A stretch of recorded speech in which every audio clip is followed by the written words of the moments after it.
ഈശ്വര, ഞാൻ പിടിച്ചോളാം. ഓ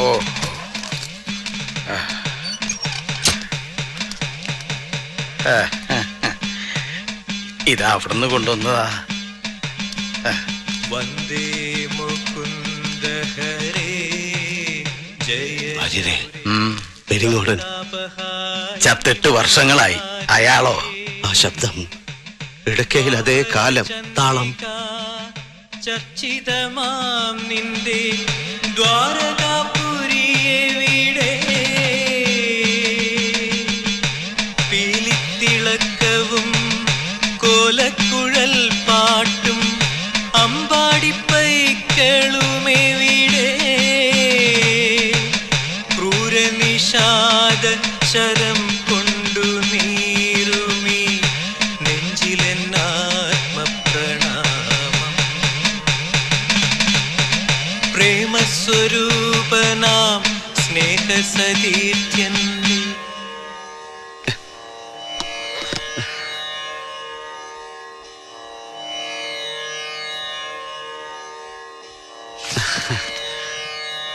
അച്ഛനെ ആളെ മനസ്സിലായോ?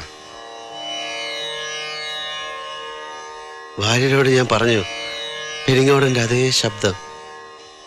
ശബ്ദം മാത്രമല്ല, പെരിങ്ങോട് ശങ്കരമാരാരുടെ സൃഷ്ടിയാണ്. അച്ഛനോട് പോലും പറഞ്ഞിട്ടുണ്ടാവില്ല. ഗുരുവായൂരൊരു ബന്ധം ഉണ്ടായിരുന്നു മൂപ്പർക്ക്, അതിലുള്ള പ്രൊഡക്ഷനാ.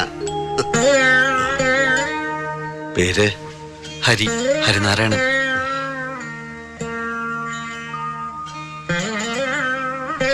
അച്ഛന്റെ കഴിവ് കിട്ടിയിട്ടുണ്ട്. സ്വഭാവം അതുപോലെ പകർത്തരുത്. അങ്ങനെ നടന്ന ജീവിതതാളം കൊട്ടുമ്പോ പിഴവ് വരുത്തരുത്. ഏതെങ്കിലും ഒരു മൂർത്തിയുടെ മുമ്പില് കൊട്ടിപ്പാടി സേവിക്കുക. സേവ നടത്തി കുടുംബം പുലർത്താൻ ഇടയ്ക്കേം തൂക്കിച്ചെന്ന് കയറിയപ്പോ ക്ഷേത്ര കമ്മിറ്റിക്കാരന്റെ ചോദ്യം, അമ്മയുടെ ജാതി, കുലം, പിന്നെ അതൊക്കെ തെളിയിക്കാൻ സർട്ടിഫിക്കറ്റും. ഗസറ്റഡ് ഓഫീസറുടെ അറ്റസ്റ്റഡ് കോപ്പി, ദൈവത്തിന്റെ കൊട്ടാരം വിചാരിപ്പുകാരൻ നടിക്കുന്നവരുടെ അന്വേഷണ കമ്മീഷൻ. ആ സമയത്താ എന്റെ കൈ വന്ന് പെടുന്നത്. കയ്യിലൊരു ഡിഗ്രി സർട്ടിഫിക്കറ്റ് ഉണ്ടായിരുന്നു. പോണ്ടിച്ചേരിയിൽ എൻ്റെ ഒരു സുഹൃത്തിന്റെ ഡിസ്റ്റിലറി കൊണ്ടാക്കി. ഇപ്പൊ സെയിൽസ് മാനേജരാ. ജീവിതം സുഖം. കള്ളുണ്ടാക്കണ സ്ഥലമല്ലേ. ഒരു കുപ്പി സ്പിരിറ്റ്, ഒരു കുപ്പി വെള്ളം, പിന്നെ നിറത്തിനും മണത്തിനും ചേരുവകൾ സ്വല്പം. അങ്ങനെ ബോട്ടിൽ ചെയ്യണ വിദ്യ കണ്ട് മതിയായതുകൊണ്ട് പെരിങ്ങോടന്റെ മോൻ ഇന്നുവരെ ഒരു തുള്ളി കഴിച്ചിട്ടില്ല. അമ്മയൊപ്പുണ്ട്. സാറിന്റെ ദയ കൊണ്ട് അലട്ടില്ലാതെ കഴിഞ്ഞു പോണു. മതി. മനസ്സിലെ സോപാനത്തിൽ നാരായണമൂർത്തിക്ക് കൊട്ടിപ്പാടാം. അത് മതി.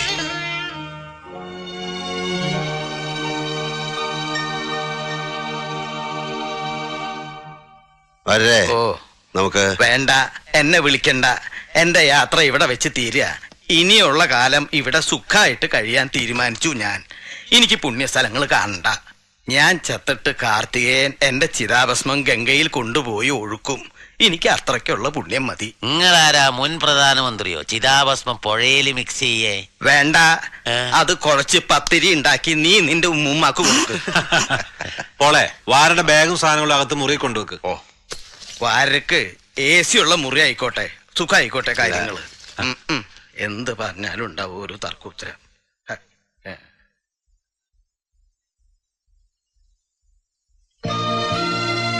പണം അച്ഛനെ തോൽപ്പിച്ചു തുടങ്ങിയ കാലത്ത് അച്ഛനെ നോവിച്ചുകൊണ്ട് ഞാൻ വീട് വിട്ടുപോയി. വഴി എനിക്ക് തടസ്സമല്ലായിരുന്നു. പണം, കൈനിറയെ പണം കിട്ടാൻ ഞാൻ എന്തും ചെയ്തു.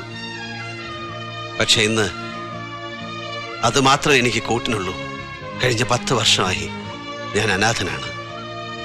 അമ്മ കൂടി നഷ്ടപ്പെട്ട എന്നെ വിട്ട് അച്ഛനെങ്ങും പോകരുത്. മംഗലശ്ശേരിയിൽ അമ്മ തനിച്ചാണ്. ആ മണ്ണ് തിരിച്ചു കിട്ടണം. ആരുടെ കയ്യിൽ നിന്നായാലും ഞാനത് തിരിച്ചു വാങ്ങും.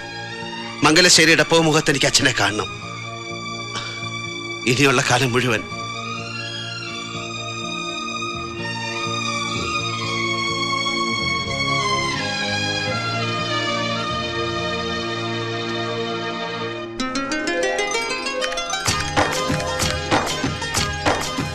എനിക്കങ്ങോട്ട് ഡൈജസ്റ്റ് ആവുന്നില്ല.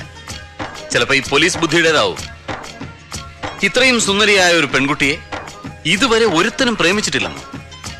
എന്തോ നാമ്പിള്ളേരാണ് ഈ നാട്ടിലുള്ളത്. ഇവിടെയുള്ള പയ്യന്മാർക്ക് ഇയാളുടെ അച്ഛനെ പേടി കാണും. കോളേജിലോ അവിടെ ഇല്ലായിരുന്നോ ഒരുത്തനും? ഒരാള് പോലും തിരിഞ്ഞു നോക്കിയിട്ടില്ലെന്നല്ല ഞാൻ പറഞ്ഞതിനർത്ഥം. ഉം. പുറകെ വന്നവരൊക്കെ ഉണ്ട്. പക്ഷേ നമുക്കും കൂടി തോന്നണ്ടേ? അപ്പോഴല്ലേ അതിന് ലവ് എന്നൊക്കെ പറയാൻ പറ്റൂ. താങ്ക് ഗോഡ്, ആരോടും തോന്നിച്ചില്ലല്ലോ നീ. അങ്ങനെ താങ്ക്സ് പറയണ്ട, ഒരാളോട് തോന്നിയിരുന്നു.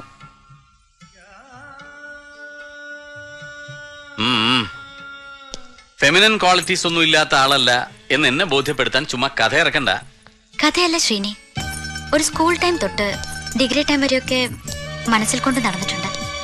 പ്രൊഫഷണൽ കോഴ്സിന്റെ സീരിയസ്നെസ് തലയ്ക്ക് പിടിച്ചപ്പോ വിട്ടു. ആ അങ്ങനെ അങ്ങ് മറന്നു. വലിയൊരു കാരണം വേറെ ഉണ്ട് കേട്ടോ. അയാൾക്ക് എന്നെ ഇഷ്ടമല്ലായിരുന്നു. ആരാള് അത്രയ്ക്കൊരു സൗന്ദര്യ വിരോധി? സോമപിള്ളേ, ഇവിടെ ഉണ്ടാ ചേരുന്ന പേരെ? ഞാനാ കാർത്തികേയൻ, മംഗലശ്ശേരി. ഒരു കാര്യം പറയാനുണ്ടായിരുന്നു. 2 മിനിറ്റ് എനിക്ക് തരണം. രാജേന്ദ്ര, അയ്യേ അവനെ വിളിക്കണ്ട, എനിക്ക് നിങ്ങളോടാ സംസാരിക്കണ്ട. He's the man. ഒരു കാലത്ത് ജാനകിയുടെ ഹീറോ ആയിരുന്ന കാർത്തി. ക്ഷമിക്കണം. ഒരു ഫംഗ്ഷൻ നടക്കാണെന്നറിയാം, നടക്കട്ടെ. ഞാനൊരു കാര്യം മൂപ്പരോട് പറഞ്ഞിട്ട് പോവാം. എന്താടാ നിനക്ക് പറയാനുള്ളത്? പറഞ്ഞിട്ട് പോടാ. നമുക്കൊന്ന് മാറിയെന്ന് സംസാരിച്ചൂടെ? നീ പറയടാ.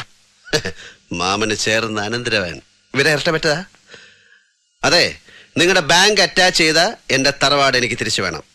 ബാങ്കിന് വേണ്ടത് പണമല്ലേ? അത് ലേലത്ത് വെക്കണം. നഷ്ടപ്പെട്ട ഉടമസ്ഥനെ തിരിച്ചെടുക്കാൻ അതൊരു അവസരമല്ലേ? അതല്ലേ അതിന്റെ ഒരു ന്യായം. ആ കാര്യങ്ങളൊക്കെ അങ്ങ് ബാങ്ക് വന്ന് പറ. ഇതല്ലാനുള്ള സ്ഥലം. ഓ ബാങ്കേ. റിസർവ് ബാങ്ക് ഗവർണറുടെ റെസിഡൻസി വന്നിട്ട് കുറച്ച് 1000 രൂപ കടം തരുമോന്ന് ചോദിക്കണ പോലല്ലേ? എടോ രാജേന്ദ്ര, ആ തുക്കണാച്ചി ബാങ്കിന്റെ ആഫീസിൽ കാർത്തികേയൻ വന്ന് പരാതി ബോധിപ്പിക്കൊന്നുമില്ല. കാര്യം മുണ്ടക്കൽ ശേഖരൻ നമ്പ്യാർക്ക് മനസ്സിലാകാനാ ഇവിടെ കയറി വന്ന് പറഞ്ഞത്.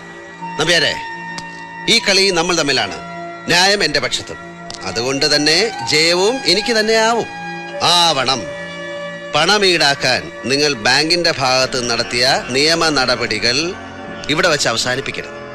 എല്ലാം നിയമത്തിന്റെ വഴിക്ക് നടക്കണം. നീ കോടതി പോയി കേസ് പറയടാ. കോടതിയിൽ കാർത്തികേയൻ പോവില്ല. കോടതി ഞാനുണ്ടാക്കും. എന്നിട്ട് ശിക്ഷയും വിധിക്കും. അനുഭവിക്കേണ്ടി വരും. അമ്മാവനും അനന്തരവനും കൂടെ ഒരേ കയറിൽ. മോനെ സവാരി ഗിരിഗിരി, തോർത്തുമുണ്ട് നിവർത്തി തോട്ടിലെ വെള്ളത്തിൽ മാമനും മോനും കൂടെ പരൽമീനുകളെ പിടിച്ച് കളിച്ചിട്ടുണ്ടാവും. ആ ഈരിഴ തോർത്ത് വിരിച്ചാൽ ശ്രാവിനെ കിട്ടുമെന്ന് വിചാരിച്ച് വെറുതെ നനയണ്ടോ? ഇത് കാർത്തികേയനാ. Yes mister SP. തോളിലെ നക്ഷത്രങ്ങളും IPS എന്ന 3 അക്ഷരവും നെല്ലളന്നോ പാടം തീരെഴുതിയോ വാങ്ങിയതല്ലെങ്കിൽ നിങ്ങൾക്ക് കോമൺ സെൻസ് കാണും. പറഞ്ഞു കൊടുക്ക അമ്മായിയപ്പനാകാൻ പോകുന്ന ആളോട്. ഇല്ലെങ്കിൽ ഇന്ന് ഉറപ്പിച്ച കല്യാണം പിന്നെയും നീളും 1 കൊല്ലം. പെണ്ണിന്റെ അച്ഛന്റെ ആണ്ടുബലി കഴിഞ്ഞ് മംഗളകർമ്മങ്ങൾ നടത്താൻ പാടുള്ളൂ എന്നൊരു നാട്ടു നടപ്പുണ്ട്. മിസ്റ്റർ SP, എന്റെ പ്രശ്നം ജെനുവിനാണ്. ബാങ്ക് കൈവശമാക്കിയ എന്റെ തറവാട് ലേലത്തി വെക്കണം. എന്ത് വില കൊടുത്തും ഞാൻ തിരിച്ചു പിടിച്ചോളും. അത്രേ ഞാൻ ചോദിക്കുന്നുള്ളൂ. അല്ലാതെ മുണ്ടക്കൽ ശേഖരന്റെ പുരയിടത്തിന്റെ പിന്നാമ്പറത്തെ ഒരു 5 സെന്റ് എരന്ന് വാങ്ങാൻ വന്നതല്ല ഞാൻ. ഇത് പറഞ്ഞിട്ട് പോകുന്ന എന്റെ പേര് മറക്കാതിരുന്നാ മതി. കാർത്തികേയൻ.